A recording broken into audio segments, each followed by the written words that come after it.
पे साडे सारे पिंड वाले जिन्होंने साडे रहनुमाए जनाब हाजी मोहम्मद जुनेद अनवार साहब और जनाब MP रफीक साहब का चेहरा अनवार साहब देखने का नसीब किया है। सारे दोस्त एक दफा जोरदार तालियां लाएं कि सानू इन्होंने देखने का शरफ हासिल होया। ये सिर्फ राणा मोहम्मद शफीक साहब और राणा परवेज साहब, भाई आदम साहब, भाई लियाज साहब और दीगर दोस्तों की कोशिशों के नाल असीं इन्हां दा अज चेहरा देखा। तकरीबन 5 साल बाद इलैक्शन तो बाद अज चेहरा देखा। असीं इन्हां दा बहुत शुक्रिया अदा करते, खसूसी तौर पर असीं शफीक साहब का शुक्रिया अदा करते। दूसरी असीं ये गल करते हैं कि असीं राणा शफीक साहब को और इन्होंने दीगर साथियों से सुनिया थी कि पोल्ट्री फार्म का इफ्तिताह नहीं बल्कि सूई गैस का भी इफ्तिताह वा, जो कि इन्होंने बड़ी कोशिश के नाल फ्लैक्स भी छपाए, बैनर भी छपाए और बड़ी एक अच्छी दावत का इंतजाम किया कि जनाब आई सूई गैस का इफ्तिताह वा।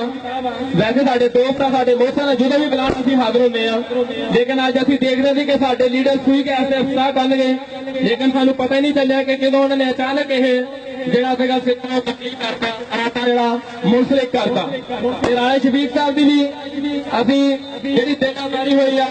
असीं अच्छे तरीके नाल समझदे कि उन्हां दा भी एक पिंड दे विच मकाम आ, एक पिंड दे विच इज्जत आ कि जिन्हां ने इन्नी कोशिश के नाल इन्ना एहतमाम किया। लेकिन साडे मोहसिन लीडर, साडे मुल्क के मुआब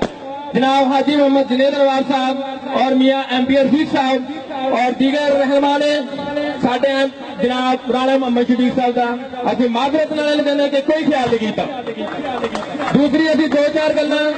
असीं अपने लीडरां नूं इह कहांगे, सानू एक मौका ही मिलिया वा, सानू इन्हां दा दीदार तां कदे नसीब नहीं होया,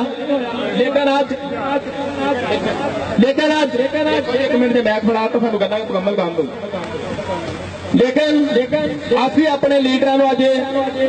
कहांगे कि जनाब 5 साल मगरों तुसीं साडे पिंड च आए आ, ਜਦੋਂ कि साडे पिंड दा एक इट भी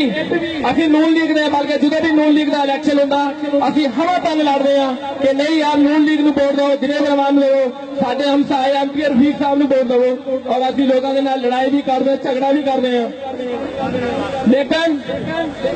कोई नून लीग नूं इह गल कह दे कि साडे पिंड दे विच कोई एक इट दा भी गैंग भला कीता एक मिनट जी एक मिनट मैं कहा जी जवाब बाद दइए, एक मिनट जी जवाब दवांगे एक मिनट। दूसरी एक मिनट माजरत नाल